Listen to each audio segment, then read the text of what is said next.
Bonjour. Ma vision du risque immatériel, pour y répondre, pour répondre à cette question, il faut partir de l'immatériel lui-même ou des actifs immatériels des entreprises.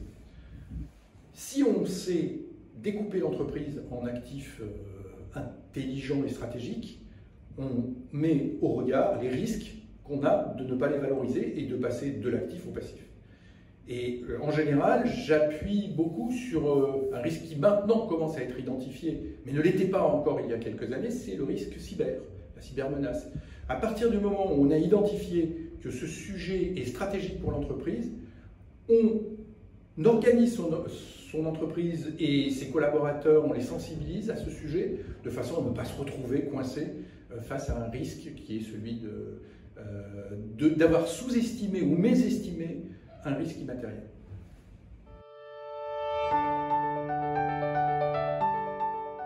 J'ai tendance à m'appuyer sur deux actifs que je considère comme stratégiques, que je pousse régulièrement auprès des entreprises. Ils sont compliqués parce qu'ils ne sont pas techniquement précis, mais ils sont capitaux. Pour moi, c'est la réputation et la confiance.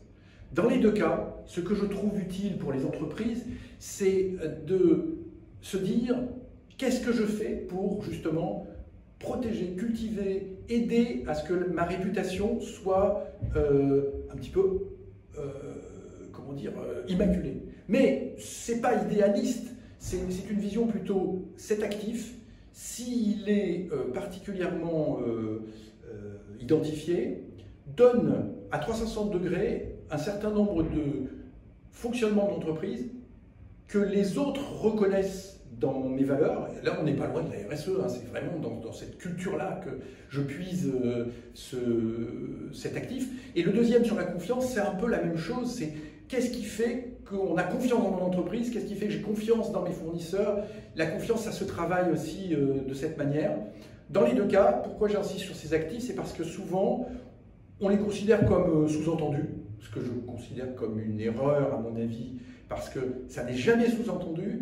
Ça devrait être beaucoup plus explicite et expliquer quand on est un dirigeant d'entreprise, qu'on travaille sur la confiance et qu'on a confiance dans ses collaborateurs et qu'on a confiance et quand on va en B2C. Alors il faut toujours distinguer ces actifs entre le B2B et le B2C. En B2B, il y a un certain nombre de relations qui se passent parce qu'on est dans le monde de l'entreprise. Quand on arrive vers le client, c'est encore autre chose. Mais ça, on pourrait le développer une autre fois.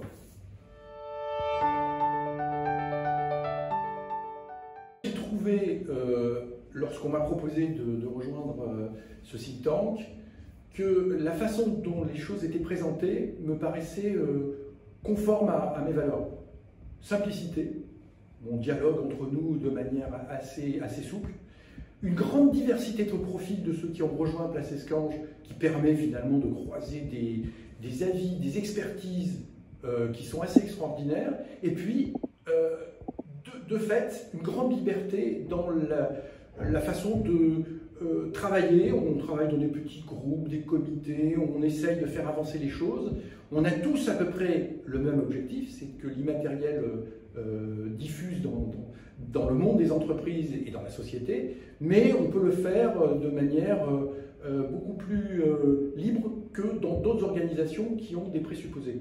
Le seul présupposé, c'est le risque. Bon, travaillons sur le risque, mais le risque immatériel.